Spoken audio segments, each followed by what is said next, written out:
Margarita Saona, autora de Despadre, libro publicado por la editorial Gafas Moradas. Analiza las imágenes masculinas en nuestra narrativa. Muchos de los personajes masculinos en la literatura peruana se nos muestran violentos o derrotados, corruptos o cínicos, y el libro busca entender de dónde salen estas representaciones. Los estudios de la masculinidad en el Perú vienen principalmente de las ciencias sociales, ¿no? Algunos de los aportes más importantes, por ejemplo, han sido los de Norma Fuller, y también en el terreno de la salud, sobre todo en relación a los derechos homosexuales y al virus VIH, por el doctor Carlos Cáceres. En los estudios literarios el tema no ha sido muy tratado, ¿no? Hay un libro fundamental de Patricia Ruiz Bravo, y también hay estudios importantes de Marcel Velázquez y Eduardo Huaytán, pero creo que es un tema que recién empieza a desarrollarse con más fuerza dentro de la crítica literaria.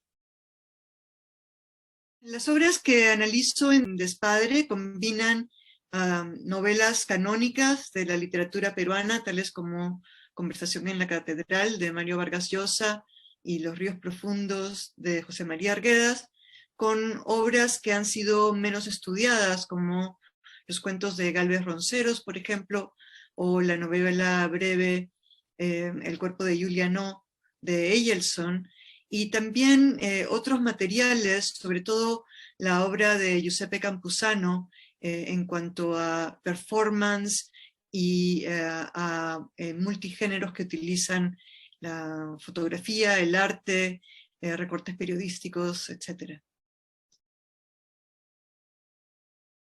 Mi primer libro de crítica literaria, que estudiaba la representación de la familia con respecto a la nación en las novelas latinoamericanas.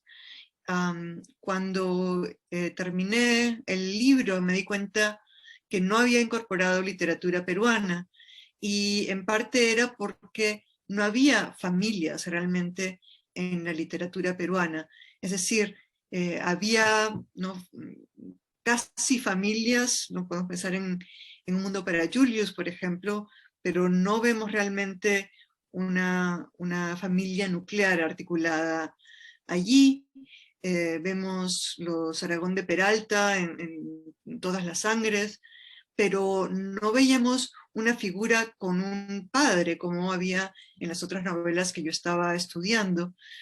Y entonces me puse a mirar qué es lo que pasaba con estas familias representadas en la literatura peruana, y vi que o no había padre, o lo que había era un padre que traicionaba de alguna manera. Entonces fue cuando empecé a investigar qué pasaba con las figuras del padre y las figuras masculinas en general en nuestra literatura. Despadre surgió, digamos, se me ocurrió espontáneamente cuando justamente me puse a analizar obras peruanas, y me di cuenta de que o los padres estaban ausentes, o eran violentos, o eran corruptos, o cínicos, que no había padres suficientemente buenos, ¿no? Y un poco me surgió esta pregunta, ¿no? ¿Dónde están los padres, ¿no? Y sentí, bueno, es un despadre, y en un sentido diferente, ¿no?, al que usamos con la palabra desmadre, que usamos para referirnos a un caos, a donde, ¿no?, el vínculo materno o supuestamente el cauce se ha perdido, ¿no? Pero no, los padres como protectores y representantes de la ley no aparecían en la literatura peruana, y fue de ahí donde se me ocurrió esta palabra para significar esta ausencia.